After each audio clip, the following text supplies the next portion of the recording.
पिछला क्लास में मैंने कोटि आकार नियम बताया था। आज के इस क्लास में केंद्रीय स्थल सिद्धांत, जिसे सेंट्रल प्लेस थ्योरी कहते हैं, परीक्षा की दृष्टि से टीजीटी का एग्जाम में, पीजीटी का एग्जाम में यहाँ से एक क्वेश्चन हमेशा रहता है। तो सबसे पहले हम देखेंगे कि केंद्रीय स्थान सिद्धांत शब्द का प्रयोग किसने किया। तो केंद्रीय स्थान सिद्धांत का शब्द का प्रयोग सबसे पहले मार्क जेफरसन के द्वारा किया गया। यह शब्द का प्रयोग किसके द्वारा किया गया? मार्क जेफरसन के द्वारा।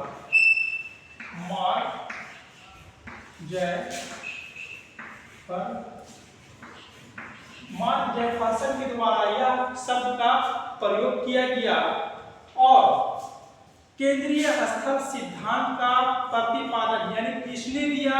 तो क्रिस्टालर के द्वारा यह सिद्धांत दिया गया। यह भी परीक्षा में पूछता है, यह सिद्धांत किसके द्वारा दिया गया? क्रिस्टालर के द्वारा। क्रिस्टालर के द्वारा यह सिद्धांत दिया गया। क्रिस्टालर कभी कभी परीक्षा में यह भी पूछ देता है, क्रिस्टालर कहाँ के थे? तो क्रिस्टालर जर्मन के थे और यह एक अर्थशास्त्री थे। तो क्रिस्टालर कहाँ के थे? जर्मन के थे और अर्थशास्त्री थे।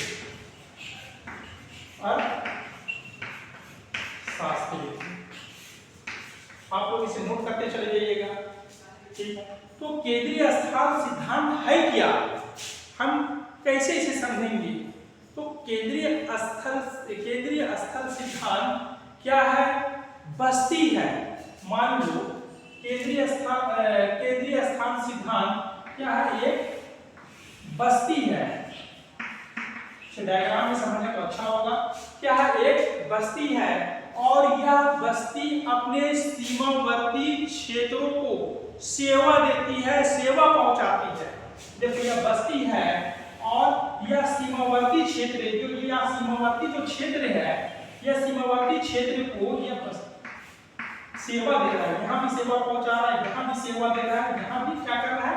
सेवा पहुंचाता है, ठीक है। तो सेवा पहुंचाता है, इसे ही सेंट्रल फंक्शन कहते हैं। परीक्षा में यही पूछता है, सेंट्रल फंक्शन किसे कहेंगे? तो जो बस्ती है, बस्ती अपने सीमावर्ती क्षेत्रों को सेवा पहुंचाता है, इस सेवा को ही सेंट्रल फंक्शन बोलेंगे।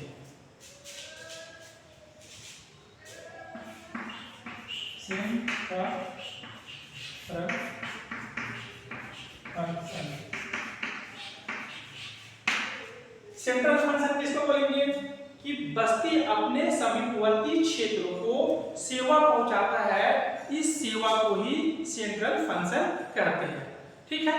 अब देखते हैं कि केंद्रीय स्थान सिद्धांत के अनुसार ग्रामीण बस्ती और नगरीय बस्ती का वितरण को भी बतलाता है। किसको बतलाता है? ग्रामीण बस्ती,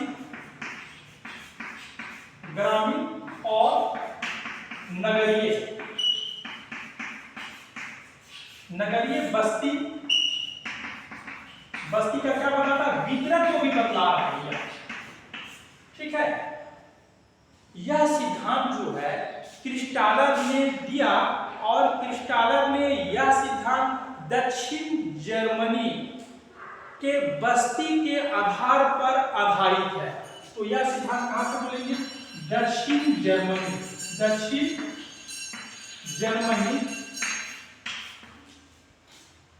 के ग्रामीण पर, दक्षिण जर्मनी में जो बस्ती था वहां क्या किया? अध्ययन किया गया। इस अध्ययन पर यह सिद्धांत आधारित है। आगे देखते हैं, क्रिस्टालर ने कहा कि जो व्यापार का केंद्र है, क्रिस्टालर के अनुसार जो व्यापार का जो केंद्र था वो क्या है? वृत्तिकार है। मगर क्रिस्टालर ने वृत्तिकार नहीं कहकर षट्कोणीय कहा। हम डायग्राम से समझने का कोशिश करेंगे। क्रिस्टालर ने क्या कहता है कि जो व्यापार का केंद्र था, जो व्यापार का केंद्र था वो वृत्तिकार होना चाहिए। वृत्ताकार। व्यापार केंद्र क्या? वृत्ताकार। इस तरह का होना चाहिए। मगर क्रिस्टालर ने क्या कहा? वृत्ताकार नहीं बल्कि क्या होना चाहिए? षटकोणीय होना चाहिए। इसने क्या बताया? षटकोणीय होना चाहिए। कौन बता रहा? कौन कह रहा है? क्रिस्टालर के अनुसार। क्रिस्टालर क्या होना चाहिए? वृत्ताकार नहीं होना चाहिए बल्कि क्या होना चाहिए? षटकोणीय होना चाहिए। वृत्ताकार में क्या होता है? वृत्ताकार में सीमावर्ती क्षेत्रों में, जब सीमावर्ती क्षेत्र देख रहे हैं ना, यहाँ पर क्या होता है? अतिक्रमण हो जाता है। क्या हो जाता है? अतिक्रमण होता है, या एक सीमा दूसरे सीमा को ढक लेता है। अतिक्रमण होता है, एक सीमा दूसरे सीमा को ढक लेता है। इसलिए क्रिस्टालर क्या बोलता है? वृत्ताकार नहीं, क्या होना चाहिए?